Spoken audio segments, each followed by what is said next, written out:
We have more for Your Ears Only. I'm David Alpern. I'm Melissa Axelberth with a quote from the news. I've decided that I'd like to spend more time with my family. Just kidding, I was fired today. That was Groupon's CEO Andrew Mason on being terminated after dismal fourth quarter earnings.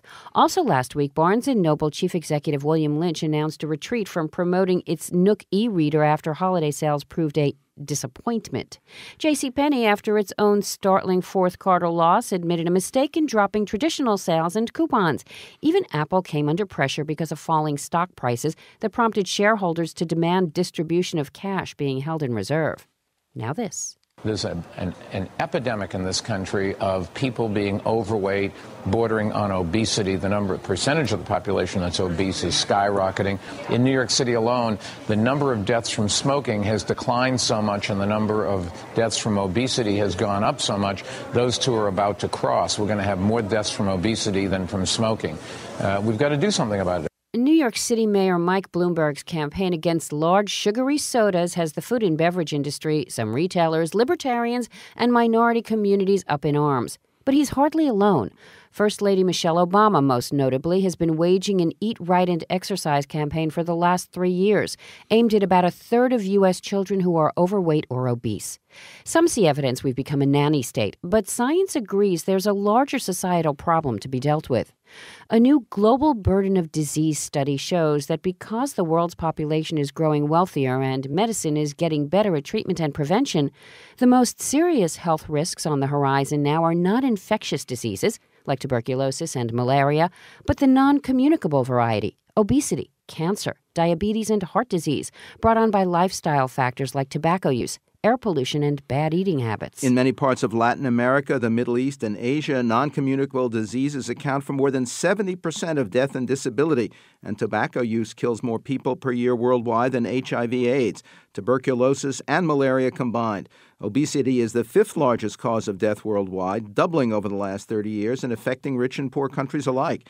To talk about the changing panorama of health problems, the GBD study, its implications, and what can be done, for Your Ears Only, we have Thomas Boyke, Council on Foreign Relations Senior Fellow for Global Health, Economics, and Development. Welcome to the program.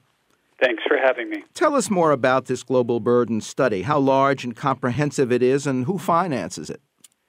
This new study assessed 291 different diseases and injuries and the causes of those diseases in 187 countries over a 20-year period. It was conducted by Chris Murray and his colleagues at the University of Washington and funded by the Bill and Melinda Gates Foundation, but ultimately involved 500 collaborators from over 300 institutions in 50 different countries in this world. It's just massive. How does this latest study compare with previous research in terms of changing trends? Well, it shows that many of the diseases you mentioned in your introduction, cancer, diabetes, cardiovascular disease, are now far surpassing the burden of infectious diseases like HIV, AIDS, malaria, and TB in almost every region in the world. The dominant health risks now globally are behavioral, things like tobacco use, high blood pressure, air pollution. It's not really news that this transition is happening. We've known about this since at least 1996, but what has surprised people about this latest report is the speed with which it's happening. In 1990, 40% of the world's deaths were resulted from non-communicable diseases. That's now over 80%. That's a dramatic shift in a relatively short period of time. To what degree does a kind of moralistic thinking keep governments from devoting funds to fight lifestyles that can be now more deadly than bacteria and viruses? To an enormous degree. There's been a big surge in global health funding over the last 2 decades, which is a good thing. There is roughly now $28 billion spent a year to help poor countries with their health problems. Only $187 million of that is spent on non-communicable diseases. To say that differently, we spend $300 each year for each year lost to disability to HIV, $200 for each year of disability lost to malaria, $100 for TB, but less than $1 for non-communicable diseases.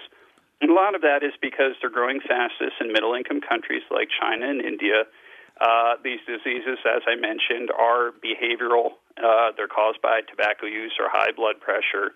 And of course, there is cancer research that goes on in rich countries. What people are missing, though, is these diseases are actually thought of as diseases of the wealthy, but they're growing fastest amongst poor population in big urban slums in these poor countries. We are not talking about wealthy people. We are talking about the population of people that live under $2 a day, which is almost 1 billion. Are there models to be found in the way government policy on cigarette packaging and public smoking in the U.S. helped fight lung cancer, beginning with the very vigorous public education campaign led by former U.S. Surgeon General C. Everett Koop, who died last week at 96?